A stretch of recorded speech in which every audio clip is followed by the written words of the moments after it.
ఏదైతే పెన్షన్స్ ఉన్నాయో 1వ తారీఖున ఇవ్వాల్సిన అవ్వాతాతలు కానీ లేకపోతే దివ్యాంగులు కానీ పెన్షనర్స్కి ఇవ్వాల్సిన సొమ్ముని మీరు ఖజానాలో డబ్బు లేకుండా మీరు పూర్తిగా ఇతర అవసరాలకు మళ్లించి కాంట్రాక్టర్లకి బిల్లు చెల్లించడం ద్వారా మీరు ఒక చెడు సాంప్రదాయాన్ని తెరతీసి ఈ రోజున అవ్వాతాతలను కానీ దివ్యాంగులను కానీ మీరు బలి చేస్తున్న విషయం వాస్తవం కాదా అని చెప్పి మేము తెలుగుదేశం పార్టీ పరంగా ప్రశ్నిస్తున్నాం.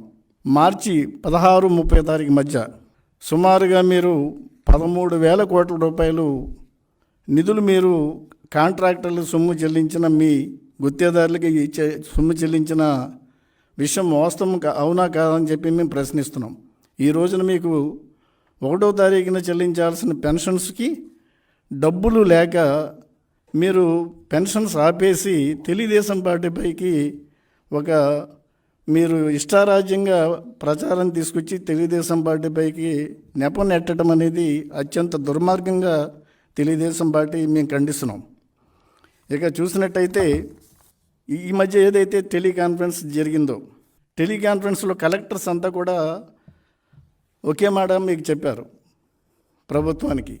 ప్రభుత్వ సిబ్బంది ద్వారా అన్ని పెన్షనర్స్ కూడా 1వ తారీఖున నిధులు చెల్లించవచ్చు అని చెప్పి వాళ్ళు కలెక్టర్స్ తెలియజేసిన దాని మీదట మీరు తీసుకున్న చర్యలు ఏంటి అంటే మీరు కలెక్టర్స్ చెప్పిన విషయాన్ని కూడా వాస్తవాన్ని దాచి ఏదైతే సర్ఫ్ CEO మీ అధికార పార్టీ బంధువు అయి ఉన్నారో మురళీధర్ రెడ్డి కానీ లేకపోతే చీఫ్ సెక్రటరీ జవహర్ రెడ్డి గారు కానీ ఇవన్నీ ఈ కలెక్టర్స్ యొక్క వాదన వినకుండా మీరు నిధులు లేక మీరు పెన్షన్స్ అన్నీ కూడా ఇవ్వలేని అసమర్థ ప్రభుత్వం అని చెప్పి ఈరోజున తెలుగుదేశం పార్టీ పరంగా మేము తెలియజేస్తున్నాం. ఇక్కడ 2 విషయాలు మనకు తెలుస్తున్నాయి. మీ దగ్గర నిధులు లేవు, నిధులు లేకే మీరు తెలుగుదేశం పార్టీపై నెపం నెట్టి మీరు డ్రామాలు ఆడుతున్నారు.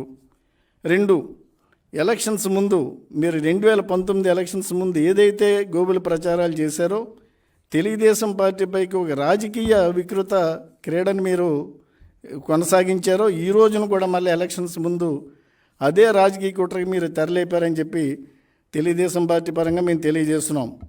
ఇక్కడ ఒక విషయాన్ని మనం వాస్తవాన్ని ఒకసారి తెలుసుకుంటే ఒక వాలంటీర్ సిస్టమ్ అనేది ఈ రోజున ఎలక్షన్స్ విధుల్లో లేకపోయినా కానీ మీకున్న సిబ్బంది సచివాలయ సిబ్బంది సుమారుగా 135,000 మంది ఉన్నారు. ఇది కాకుండా కూడా గ్రామ కార్యదర్శులు ఉన్నారు, సర్ఫ్ సిబ్బంది ఉన్నారు, పంచాయతీ కార్యదర్శులు ఉన్నారు, పంచాయతీ సిబ్బంది ఉన్నారు. అనేక మంది నెట్వర్క్ పెట్టుకుని ప్రభుత్వ కార్యాలయాలు పెట్టుకుని ప్రభుత్వ సిబ్బందిని పెట్టుకుని మీకు నిజంగా డబ్బు కనుక ఉన్నట్టయితే మీరు 1వ తారీఖున పెన్షన్స్ ఎందుకు మీరు పంపిణీ చేయలేకపోయారు అంటే మీకున్న ఆలోచన ఒకటే. అంటే తెలుగుదేశం పార్టీ పరంగా వాళ్ళ మీద ఇదివరకు మీరు ఏదైతే ప్రచారాలు చేశారో ఆ ప్రచారం పరంగా మీరు తెలుగుదేశం పార్టీ మీద ఈ నెపం నెట్టడానికి మీరు చేస్తున్న ప్రయత్నాలు పెన్షనర్స్ ముఖ్యంగా అవ్వాతాతలు కానీ లేకపోతే దివ్యాంగులు కానీ అందరూ కూడా గమనిస్తున్నారు.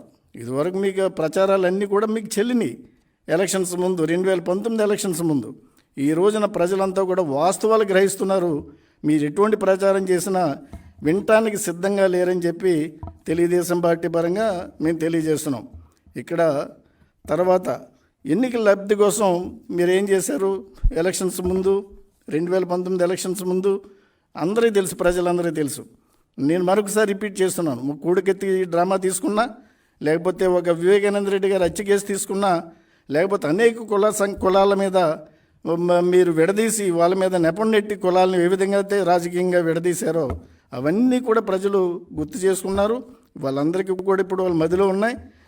వాళ్ళు అవకాశం కోసం ఎదురు చూస్తున్నారని చెప్పి మీకు రాబోయే ఎన్నికల్లో తగిన గుణపాఠం చెప్పడానికి సిద్ధంగా ఉన్నారని చెప్పి తెలుగుదేశం పార్టీ పరంగా మేము తెలియజేస్తున్నాం.